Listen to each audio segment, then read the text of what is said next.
Welcome, everybody. Happy Wednesday. It's hump day. It's the best day. It's the day we look forward to every single week. Today on Creators Live, we are going to be talking about how to diagnose ink flow issues. Whether you've been printing for a month or a year, at some point, you're going to encounter likely some ink flow issues, and we need to be prepared with the tips, tricks, and tools to figure out why that's happening. And so my man Serafin today, our tech manager, is going to be walking you through step-by-step what you can do to help diagnose this problem directly from within your warehouse or wherever you're printing from, and empower you to get back up quickly if you are having those issues, or if you're encountering a lack of flow in any one of your CMYKs, or let's say your white lines, or whatever that might be. So take notes on, document, so that you can have on hand if and when this does happen for you. Paying attention today will make sure that we keep you guys' downtime to a minimum. And our goal is to make this a really good use of your guys' time so that you leave here and you're like, wow, that was a ton of value. So feel free to light up the chat if you guys have questions. We will have a Q&A session here in about 30, 35 minutes, maybe 40. So note questions, save the questions for the end, and then we'll patch you guys in live so that we can have some live conversation together. So Serafin, it's all you, my man. Perfect. Thank you. Can everybody hear me? Okay. Thumbs up. Will work. All right. Good. Perfect. Like Ryan said, right, we want to make sure that we bring some value. This is what the show is about every Wednesday, is to ensure that we bring value to all of our customers. And one of the things that does happen commonly is ink flow, right? I'll be making sure that I go step by step. And if, like Ryan said, right after we're done, we'll have some Q&A for anybody that has additional questions. So I'll be going over ink flow troubleshooting, right? How to know that you're having ink flow problems, and how to determine it, right? And then usually it's more so of a bad nozzle check or ink dropout. So when do you troubleshoot it, right? Well, you troubleshoot it when you have a bad nozzle check. I'm sure a lot of you have had a bad nozzle check, and a lot of you already know what to do when that happens. So ink flow error, anytime that you have a gap, right? So whenever you have a gap in one of your lines, you always want to make sure that you're troubleshooting it. Now, there's two different paths that you would take. If you have a TX, right, the most important one is to ensure that you are getting up in the morning before you start it, right? And that you grab your bottles, take them out, and you swirl them, all right? So that's very important, right? You want to swirl them in a motion, not where you're shaking it, right, too much. You just want to swirl them nice and slowly for about 10 to 15 seconds each. And this is to make sure that there's no settlement at the bottom, no pigment, right? If you have the plus, like this one here, you want to press the circulation button to get it going for about 90 seconds. Make sure that you get that ink flow, stirring up all the white ink, right? So white ink has a pigment, right? And it's thicker than the CMYK, so it does settle. And if it's been more than a day or two since you've used it, you definitely want to make sure that you do it. And it doesn't hurt it if you do it every morning. It should be part of your routine, your normal startup. We should be swirling our bottles, and we should be using our circulation pump, right?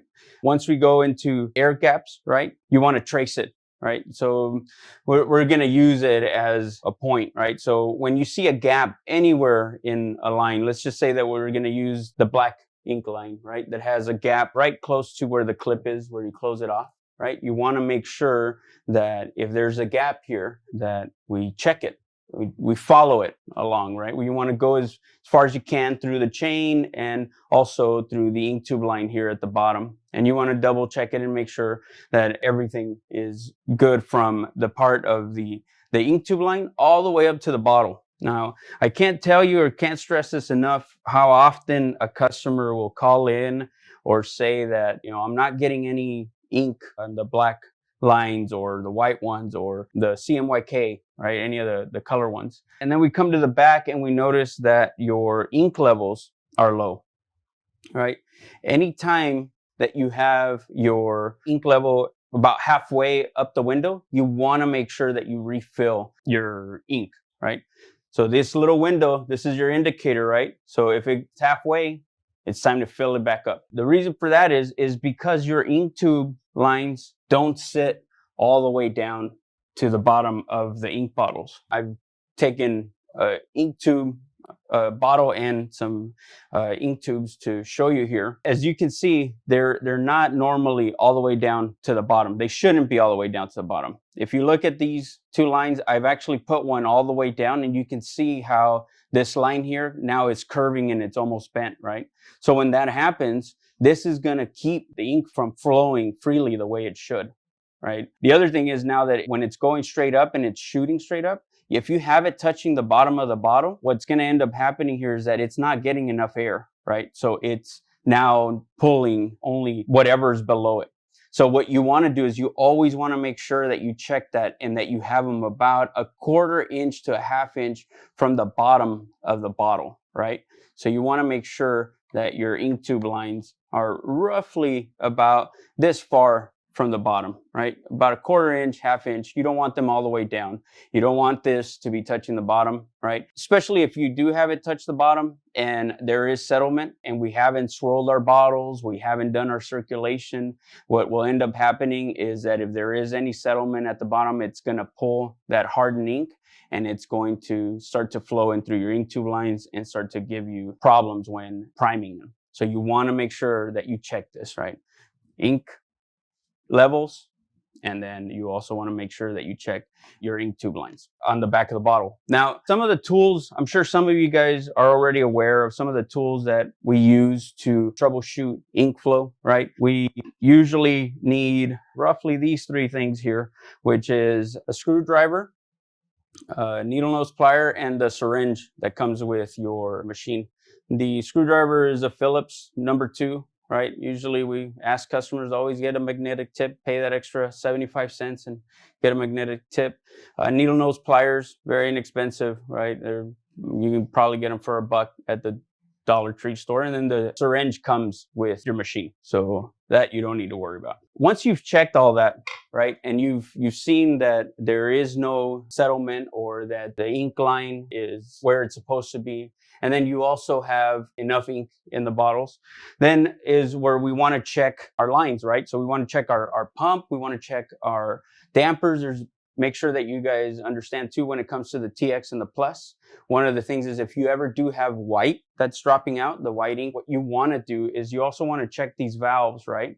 So because it's circulating, what it's doing is it's shooting the ink back into the ink bottle, right? So it just comes up to the valve here. So what you want to do is you want to make sure that these are nice and tightened, right? That they're not loose and that you don't see anything dripping of ink or anything in that perspective, right? So these are just tightened.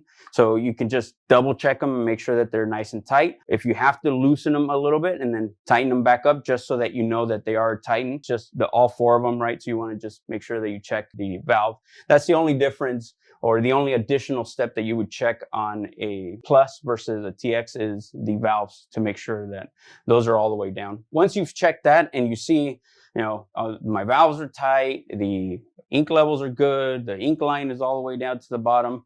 Now what we want to do is we want to check to make sure that our pump is in great working condition, right? Also the maintenance, right? That our maintenance is up to date. So what you want to do to check your pump is you want to press function and up, and this will undock your print head. I'm going to slide the machine over a little bit so that we can see and hear, right? So what we want to do is we want to check inside the capping station, right? And we want to make sure that it's actually taking solution. So when you're putting solution in there or distilled water and you press power and down, that it is pulling it, right? That it's going into the waste ink bottle. If it's not, and it's not taking it, then we could have a problem there. Doesn't necessarily mean that it is our pump, but that's where we can find part of our issue, right? So one of the things by doing so, if you can check, you'll see some of the solution in the capping station, right? So that you can make sure that you have solution all the way up to the end. And then you want to grab, usually we try and grab maybe one of these type of ketchup bottles, right? And use these to fill it. So what you want to do is you want to press and activate the pump by pressing power and down. And then you can pour a little bit of solution or distilled water, either one. And then you want to check your wasting bottle, right? To make sure that it is taking the solution. Now, if the solution or the distilled water that you put in the pump is being sucked into the wasting bottle, then now you know that it's good. You know that your pump is pulling and that the suction of the tubing is good. If it's not taking it, that's where you want to stop and you want to check your tubing, right? So you got tubing underneath and also on the side. So I'll bring the printer back so that you guys can see this part of it here. We have these little vents here, right? And now as time develops and you use your pump, you're using and priming and dumping out waste ink and filling it up with solution, there's multiple ways of doing what we just did. Number one is the fastest way, which is using the bottle, right? The other way is also by opening up the clip just as if you were going to wet cap it for the end of the night, right? So you open up the clip, you fill it up with solution, and then you use your plunger to plunge it out, and you look and make sure that it's taking the solution all the way into your wasting bottle. If it's taking the solution, then we're good, right? If it's not taking it, then that's, again, where we would stop. These side tubes that go from the pump into your wasting bottle are important, because as time develops, you start to grow pressure in there, right? A lot of times we don't empty out the wasting bottle at the end of the night. We let it sit, right? And so it's developing and creating more and more pressure. And as we're getting more and more pressure, you'll start to get it also on these tubes. One of the things that help is by loosening the tubes and then tightening them back. And you don't want to tighten them to where they're super tight. You just want to come to where it's a nice snug, right? A snug fit. You don't want to sit there and start, pulling them.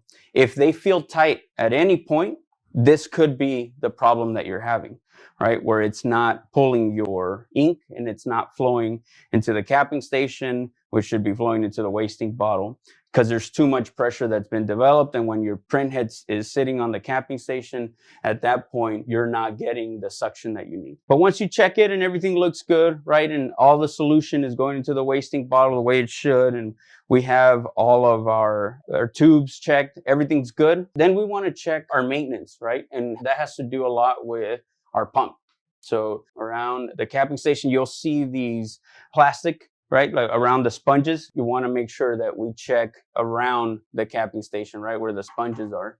Usually this is where you will get your buildup, right? And that's around these plastic areas here, right?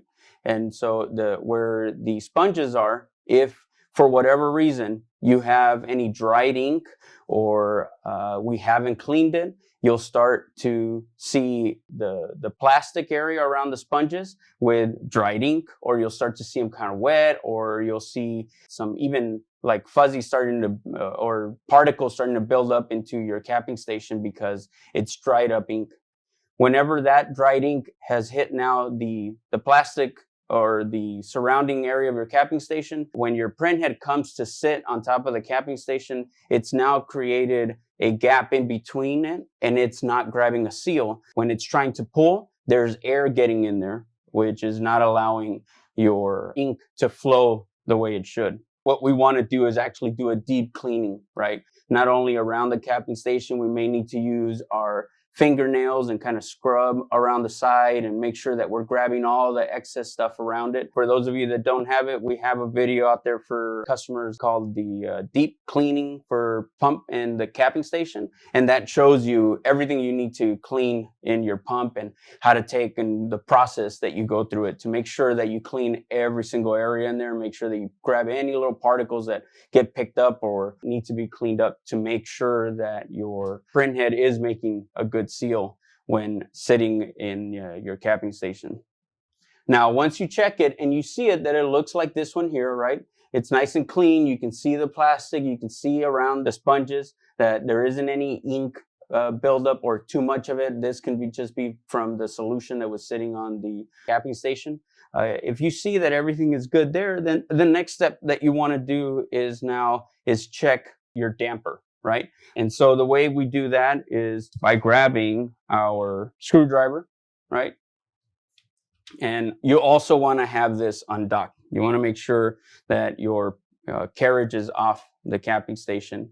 It's 2 screws that you need to take out, right? You'll see this little kind of damper guide that it sits right above the dampers. There's 2 screws, one on each side. You want to just go ahead and take those off and slide the guide off. Once you've removed the 2 screws, this guide, what you want to do is just slide it out.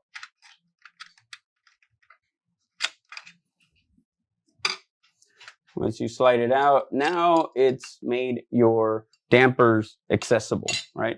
We always want to be clean, and we want to make sure that we keep any area of your machine nice and clean. So what we want to do is want to grab a rag, right? An old rag, or maybe one of those lint-free cloths, or anything that you use, a towel, anything to catch any of the ink. And you just want to tuck it in between the capping station and the carriage bar, right? So the reason why you want to put it here is because we're going to take out the damper, right? And that's when we grab our needle nose pliers. That's these here, right? And what you want to do is grab that ink line or that damper, whether it's the black one, right? So we're working with the black one now. So what we want to do is we want to grab our needle nose pliers and then just slide it through, and you want to grab that copper fitting at the bottom here, and then you want to use maybe your finger to guide it up so that it pops straight up, right? It just slides straight up. Once it comes off, you can move your needle nose pliers out of the way, and then now you can use your fingers to guide it and have it come out. Now, as you take it out, you can see that my clip is closed. You always want to make sure that you have it closed to ensure that when you do pull it out, that none of your ink is starting to flow, right? Because this is gravity, right? There's 3 things that your machine uses, and that's an electrical spark, suction, and gravity, right? When you do get the damper out, it's always a good idea to kind of squeeze it a little bit and get that excess ink out into the rag or the lint-free cloth or wherever you have it, just to make sure that any of that excess stuff isn't there. If it happens to swing back and forth, it's not spilling ink anywhere. And then you want to grab the syringe that came with your machine. There's a little extension that comes with your syringe. It looks like a little tip, right? And that tip also comes with a little gray tubing, and that's used for the same reason, right? So you want to make sure that it has the tip on there. And then what you want to do at this point is you want to connect your syringe into your damper. And now you want to open up the clip, right? Once you open up the clip, at this point now, we should be able to pull ink out. And you want to do it slowly, right? You don't want to go too fast. The dampers have this protective seal on the side. If we pull too fast, we can rupture it, right? If you feel that there's any ink coming off from the side of the damper, then at that point we know where our problem is. There's air getting in because there's a hole, and now we got to replace our damper. If you don't feel everything still feels good, then you want to pull back slowly, right? And so you want to pull back, and you want to see a nice flow or a steady flow of ink going into your syringe. Once you see that, then you know that the ink is flowing through our damper and our ink tube lines without a problem. Now, if it's not, let's say that I wasn't able to get any ink flowing through the damper. At that point, I would remove the syringe and I would check the line, right? What happens after time, right? As you can see, this one's not too bad, and I'm sure we've all seen worse. Our ink tube lines, it's starting to get kinked, right? Because we're clipping it down with the clip, right? So every night at the end of the night when we close it, we have our clip, right, just closing into the tube. And as we move it, right, usually we got to pick a new spot. We open up the clip and we slide it and we pick a new spot. But obviously there's only so many spots that you can pick on this 4.5, 5-inch tube. And then, you know, we massage the line, right? So I always tell customers, massage it first to make sure that it's not this that's stopping it from moving, right? Once you massage the line, then you test it again, right? Then you put in the syringe and test it again, pull back to see if we're getting a flow. If you start to get a flow, then that could be our problem there. right? Where now it's too pinched and we need to make sure that we replace it. Now, one of the great things about the 330TX is the fact that it was created where you don't need to replace the entire tubing. It's just a small tube, like I mentioned, about 4.5 inches to 5 inches or so, the tubing that goes from your damper onto your print head. Now, if you massage it and you pull ink again through the syringe and you're trying to pull ink and it's still not flowing through, then we want to check and make sure that it is our damper, right? And the way we do that is by removing it. It's a very simple step, right? This is a brass nut that's usually finger tightened. So you just want to twist it off and slide it out.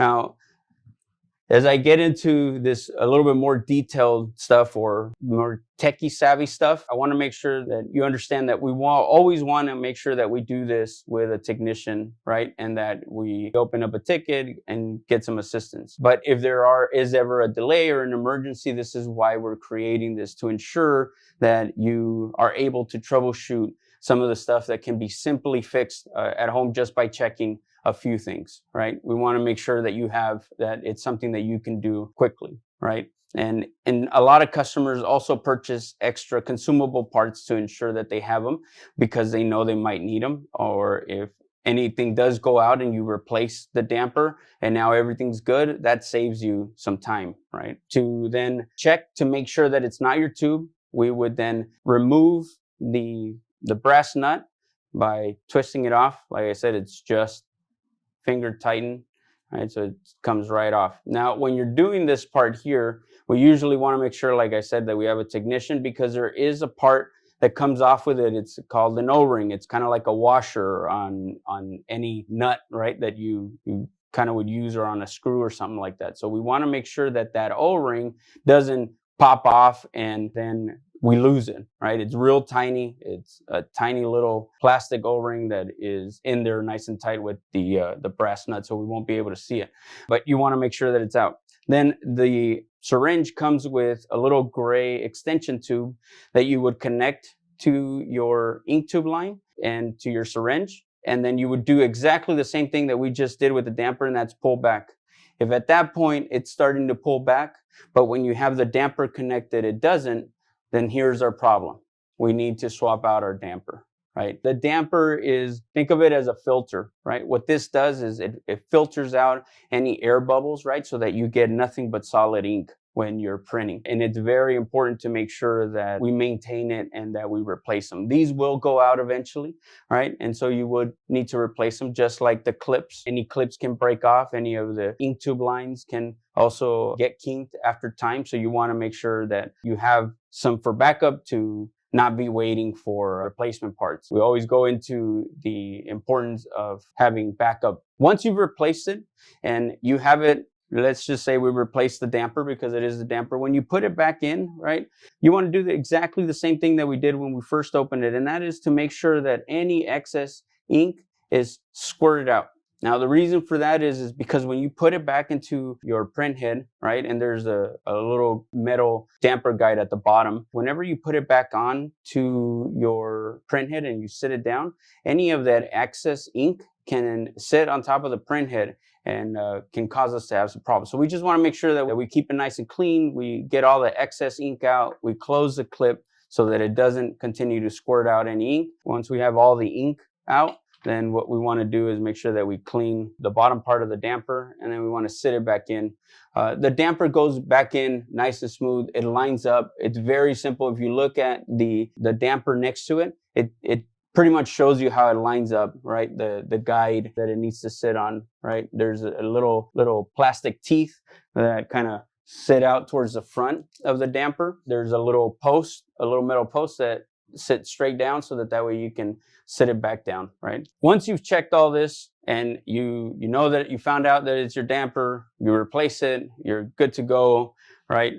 You're all set. If it's your ink tube line, you know that it's your ink tube line, you replace it, you're all set, right? We know that we didn't have enough ink in the bottles. The ink tube was too far down.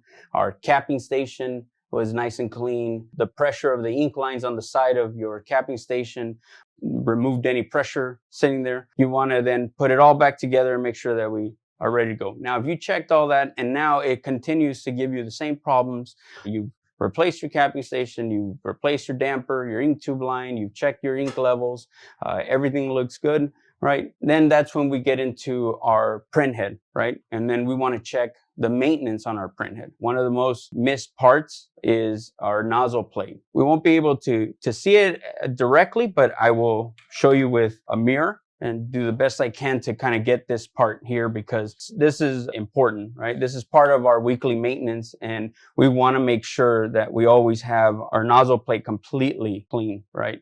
So if we try and angle this as best as possible, I want to try and make sure that I don't get any ricochet of light or anything like that. I want to make sure that I show you the side of, there we go.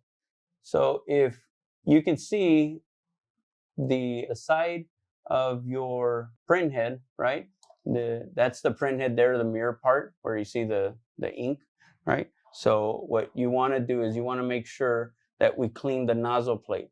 Now, the nozzle plate is the part on the side, right? The little metal part of the print head. And you want to make sure that you clean that with a swab. If you see that it's dirty, kind of like this one has a little bit of a shade, and it's getting a little difficult to kind of get you a good angle for you to be able to kind of see it. But it's always good to go in there, and what you want to do is you want to grab a swab. One of the swabs that comes with your machine, grab super nozzle cleaner, and then you're going to clean the sides of your nozzle plate. Now, the reason for that is because same concept as the capping station. If we haven't cleaned the nozzle plate, it builds up ink and it starts to dry off. When it goes to sit on the capping station, now what's happened is that it's not getting a good seal because there's air getting in there. Even if it's just the front area that it has a dried up spot, what happens is when it goes to sit down, instead of it making a perfect seal, right? It's up a little bit, and now we have air flowing through the capping station. And so when you go to prime it, it's not allowing it to pull the ink completely through the ink tube line the way it should. And so there's where we find our problem. The other one is if you've cleaned that area, you've cleaned everything that we've gone through, we've checked all our steps. One of the biggest things that we also see is a head strike. There are lines that you'll see running across your print head when it comes into contact with your pre-treated shirt. If that happens, then we want to go through the head strike procedures, which most of you should have, or we have a video to show you how to go through the head strike procedures. That process you want to do with a lint-free cloth. You want to make sure that obviously that you wet cap the print head immediately and that you reach out to technical support so that we can assist you. Make sure that you tell us on the subject line, hey, got a head strike, so that we can make sure that we assist you as quickly as possible. For those of you that don't have the head strike procedures, please let us know. We can send you those instructions. They are a few steps, and I'll go through them here shortly. I just want to make sure that you understand the importance of, if you ever do see it, you have your shirt on your platen and it has a curve or a wave, and anything that has pre-treatment, when your print head comes across the garment and it touches the pre-treatment, the mixture of pre-treatment and ink becomes kind of like almost like a glue type or a thicker mix. So any of you guys ever want to try it, grab a little bit of white ink at home and a little bit of pre-treatment, put it in a cup, and then you'll see how quickly that becomes kind of like a chunk, right? And when that happens, that now becomes part of it inside of your print head, and you have to act fast, and you want to make sure that you go through these processes to ensure that you recover your print head, right? 8 out of 10 times we can recover it, unless it's something really bad where it really struck your shirt and then just you can see it slide completely and you see the ink just coming across the shirt. That's why it's very important, and we've gone through these on other creators' lives, the importance of making sure that your fibers are all down, that we flatten it out, making sure that we have a good flat surface, right? When we go and we tuck it in, that we get it eye level, making sure that our garment is completely flat. Because if it does come into contact, you may not even see it. Even some of those fibers, that it'll start to pick them up little by little, right? Through the little fine holes of the print head. As it's coming across, if you have fibers sticking up, it's going to pick them up. And the more and more it picks them up, it starts to build up. and then you'll start to have these nozzle check issues or ink dropout, things of that nature, right? So we want to make sure that we always follow these steps. Our maintenance is most important, right? But if we have all our maintenance down, we want to check these things. It's very important that we always check our ink flow. It's very important that we check it, right? That we're checking our ink levels in the back of the bottles. So, and these are some of the tools, like I mentioned in the beginning. These are most of the common ones, right? You have your needle nose pliers, number 2 screwdriver, your syringe. This stuff probably in most homes, and the syringe already comes with your printer. So that is the basic troubleshooting when it comes to our ink flow. So I'm sure we got some questions here. Awesome. Yeah, the chat's been a little quiet today, so I hope that means everybody was just tuning in and diving in. So if you have questions, go ahead and click the little yellow raised hand at the bottom of your Zoom screen. And we want to go ahead and get you guys plugged in here for a live question. There have been 2 that have come in the chat, so I'll start with those while everybody gets their questions ready. Mario Garcia and Robert Martinez. This says, I have yellow and magenta inside my magenta damper. What might be causing that? That's a great question, and that can cause it from the pressure buildup, right? So when we don't remove the waste ink bottle at the end of the night, that can cause it to give you kind of like a reverse flow, right? Where it starts to kind of go back. And you can see that going back into your black or your magenta into your yellow. So you want to make sure, if you were troubleshooting, right, and doing these steps because you've done them in the past, and we don't remove the excess ink, that can also cause it. When you sit the damper back into place, there could be some ink sitting on top of the print head that can now slowly but surely get back into our other damper. And so that has happened, and I have seen it before, and it's usually the pressure buildup. Great question. Henry Puerta says, why don't we get a solid ink for yellow when we prime? That's a great question, right? So the yellow is usually the most faded looking of all the 3 colors when you're doing a nozzle check. Now, I guess the question to me for that is it when you do a nozzle check, it doesn't look as clear as the white or the black or magenta? Is that, I guess, your question, or is it something that you're having where it's looking broken? Yeah. Henry, just go ahead and post in the chat there. Ida, I hope I'm pronouncing that properly. Please correct me if I'm not. There is a tube that comes down from the spring that I always have to put back in. The question is that supposed to be hanging out, or is it supposed to be connected to the bottom of the spring? So this one here, right? So this spring here needs to always be attached to it. I'm guessing that this is the spring that you're talking about. This can come off from time to time, but sometimes because it just snaps on into place. And if you see, right, it goes into that hole, and I'm hoping that this is the spring you're talking about, right? So when you pop it back into place, you want to make sure that it's in all the way, right? And you'll hear it kind of snap, and it shouldn't be easy to come off. If it is, that means that you want to check the bottom of it. It could be that the area below it has probably snapped or cracked an area here, and so it's not holding in all the way. So it will come off and snap off, and the spring will keep coming out. But yeah, if this is the spring we were talking about, I hope. Roy Evans, you are up, sir. Go ahead and unmute yourself. Can you hear me? We can hear you. Hey, Roy. Okay, on the print head itself, I've tried to make sure that I cleaned around the edge, like you said, but I've noticed you're looking at it on the right side of it, it kind of curves up. On that curved up piece, it's always rainbow style looking color, and I've been afraid to touch anything, even though I thought I should be cleaning it. I hadn't, because I didn't want to mess anything up on the print head itself. Is that something I should be cleaning, that piece that curves up?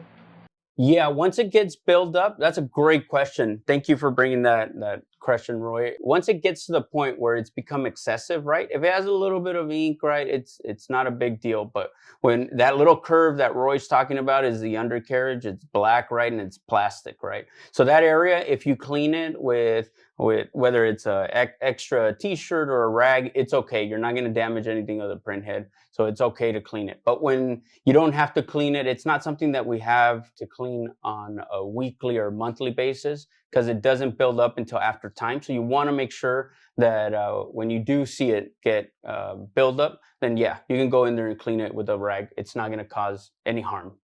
Okay. Thank you, Roy. Let's go ahead and pop in Asphalt. Good to see you, my man. Go ahead and unmute yourself. Hello. What's going on, man? Hey, how are you? Good, you? Good. Yes, nice to have you guys. And that's really very helpful, even though I don't have no issues so far. Cross my fingers, But it's really good. It's really refreshing, And my question is, I have seen it on the chat, on the Facebook chat, and I noticed on the tapping station, there is a little small spring that everybody's been mentioning. But on my machine, I don't think I have noticed that. I checked, it's not in there. So what do you suggest? Or should we, it has to be replaced? Or so far I've been, it's been no problem. But I just want to throw out this and see if there's any, things we'll have to do. Sure. So great question. So yeah, that spring that you're talking about is a part that holds the capping station in place. And if it is moving or we push it down, because if you guys all know that the capping station, you can push it and it goes up and down, it can come loose. Now, if it's the side one, we don't replace them individually, right? It may be something that you can continue to work and not have any issues. If it's the bottom one, then your capping station at the end of the day isn't sitting down right. That spring is needed, but if it's working fine, then that means it's adjusting itself the way it should, and you don't have a problem. I would wait until the capping station is really starting to give me problems of pulling ink or being able to prime. But that's a great question. Okay, thank you. All right, thank you. Let's go ahead and bring in Ida to kind of elaborate on the question there. Ida, go ahead and unmute yourself. Hi. Hi. I was actually talking about the little clear tube that's under the spring. That it like curves out. Oh, down, spring. I don't know if you can kind of... down this area down here? Yeah. Yeah. Okay. I always have to pop that in. It was never in when it came. So I always, every time I go to look at my machine, even when I'm running it sometimes, I notice that it comes out and I have to put it back in. So that could be from it after time, right? But if it's starting to slip out, right, and it's constantly coming out, and like Ida said, or as you said, Ida, right, it gives you a problem and it's just coming out. What we can do is I usually suggest you can cut about a quarter inch, right? Because what has happened now that it's coming off, it's stretched out, so it's too loose. So if you cut about a quarter inch, you should be fine. What we want to do is make sure that it has a loop, right? And so what you want to do is just cut just a little bit off the tube, and then it'll make it nice and snug so that you can put it back in and it'll be nice and tight. So yeah, that's a good question. Yeah, and it can happen after time. If we let our wasting bottle get too high or too full, it starts to splash back into the air one, right? And so if you guys can see here, there is one that shoots out the solution, and then we have an air vent one. This is actually pushing solution or air out to make sure that everything's flowing nice and freely. And if this starts to build up, you'll start to see ink start to flow in here, and then that will also start to give you some issues, right? So you want to make sure that, you can cut a little bit of it and then pop it back in. So now it's back to being snug. Perfect. All right. Thank you. No problem. We got time for 2 more questions here that we're going to go ahead and jump into. Luke, I'm going to pop you in here. Go ahead and unmute yourself, Luke. How's it going? Thanks for this. Good. Hey, Luke. Doing good. When I'm doing white print or I'm doing any kind of color prints with white in it, the white underbase will print easily. But when it goes to the second pass, the white doesn't seem to want to. Even if I'm just doing all white, I got to print the underbase 3 times to even get a bright enough white for my customers. Okay. So I guess my question to you, Luke, would be, how does your nozzle check look when you look at it in the morning? My nozzle check looks pretty good. I can see all the lines. Okay. Sometimes I have a hard time seeing the white. Okay, so I'm guessing then when we're doing a nozzle check, it might look good, right? Because we prime it and we're using the pump, right? And so then we're doing head cleanings and we go in there, we look at the nozzle check, it looks good, right? And then I'm guessing maybe what you're having is dropout issues where it's starting to go out as you're printing, right? So the first part of it will look good, and then afterwards you'll start to have problems. Have you put in or talked to any of the technicians lately about this issue? Yeah, we changed the dampers once. Okay. Went ahead and did that process because at one point the white wasn't printing at all, and then we changed the dampers, and then I got the underbase back. Okay. Who's helping you? I forget her name. She's been a really great help though. Alice, Gemma. Alice. Okay. I'll talk to Alice as soon as we're done here. Have her maybe send me some of the ticket information, and we'll see what other options we can give you. If you've already replaced the damper, your nozzle check looks good. We want to maybe look at some of the prints. I have some pre-treated shirts ready. Maybe we do like 3 or 4 prints and then see what it looks like as we're printing, and then get a picture of the nozzle check. All right. Sounds good. Thank you. Thanks, All right, Henry. cool. Henry, time has come upon you. Oh, Hello. sorry. Can you What's hear me? up? Welcome. Hey, thank you, thank you. Yes, I always seem to look at the yellow line. It's not as strong as the other colors. When you do the priming, I can see the blue coming out strong, the black, the white, but the yellow doesn't come out. Even when I do the nozzle check, I don't see it as bright as the other color. And I was either thinking that the line could be some way clogged up in some area, or the yellow ink itself maybe is not good. So that's a great question. So yes, number one, the yellow is normally or typically the hardest to see. But if we go in there and we're printing it on the platen, right? You can use a little bit of super nozzle cleaner. If you just grab a little bit with your fingertip and you run it across the top of the platen, right before you do your nozzle check, it'll help you kind of have a little bit of a pop. Another thing, or I suggest to use, is clear sheets, right? They sell them at Staples, at I think Walmart, Michaels. They have those sheets that we used to use for school when the teacher used to write on the projector screen, right? So those clear sheets, you can use one of those to print your nozzle check. It makes it a lot easier for you to be able to just pull it up to the light and be able to see it. If you see all the lines on there, then you know you're good. If you don't have all the lines, then now at that point, we need to check and see if it's the damper, if it's the ink tube line, if we got enough ink level, right? I guess for that one, Mr. Henry will probably have to look into it. Are you working with anybody by any chance? Have you talked to anybody in tech support?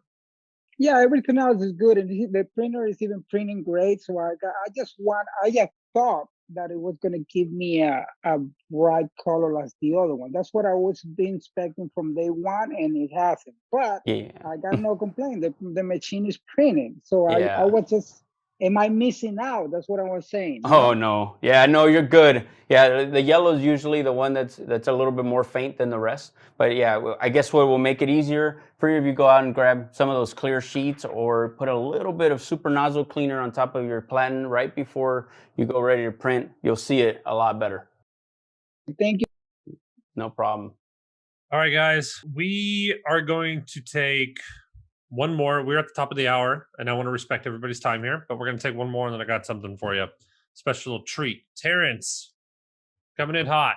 Go ahead and unmute yourself. What's up, brothers? How you doing, Hey, man? Terrence. I'm good. I'm having the same problem they're having, and I've been telling them about it with the white. It looked like a grayish color. The red is not a red that's popping. And now I keep getting these ink load messages when it undocks the head to the print. So like if I'm printing an A, it'll print the top part, just the tip of the A of the top part.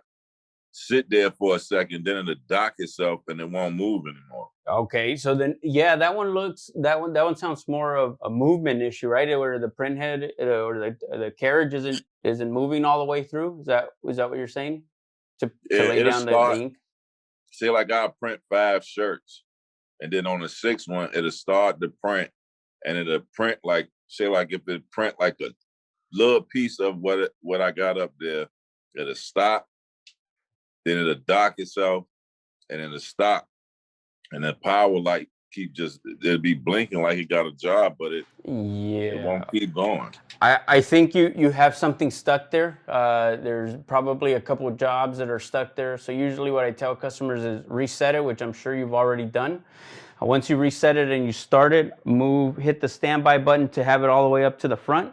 Once you have it up in the front, it probably will try to undock, but press the feeding button once, and then you should see the print head carriage move all the way to the end and then come back.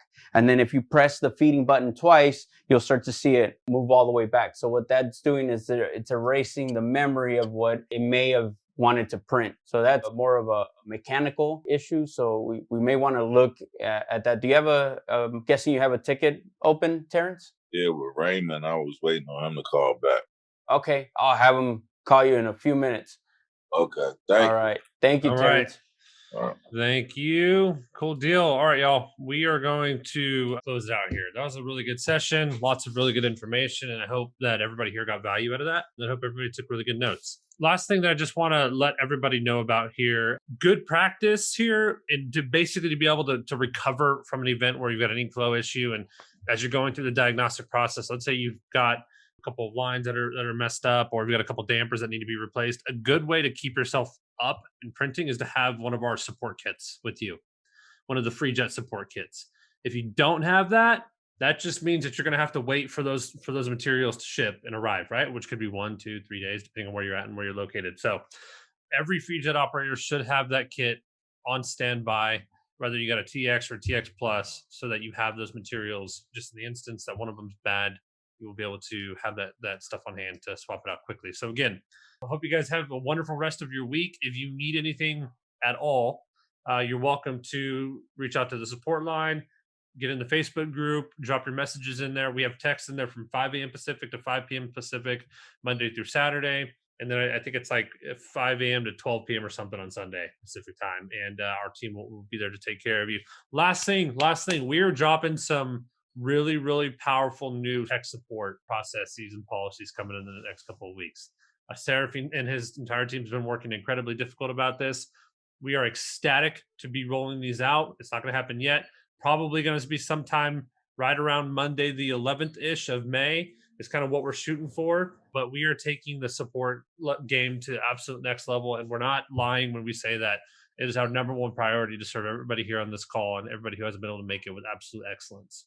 And we work 10, 12, 14-hour days to build these things for you so that you guys have a world-class experience with this business. And so we will not stop until we get there. And we are incredibly excited to be rolling this stuff out to you. I promise you, you've not seen anything like it. I'm telling you right now. So just watch for it. We're pumped. Otherwise, go and have a wonderful week. Serafin, is there anything you want to say to everybody before we close out? Get that support kit. Always have it on hand. I guess I can't say it enough. Like Ryan said, it's always a great idea to have that with you so that you don't wait additional time, right? The moment you get it on the phone with somebody, they can assist you in getting that replaced. All right. Thank you all. Thanks, everybody. Have a wonderful week.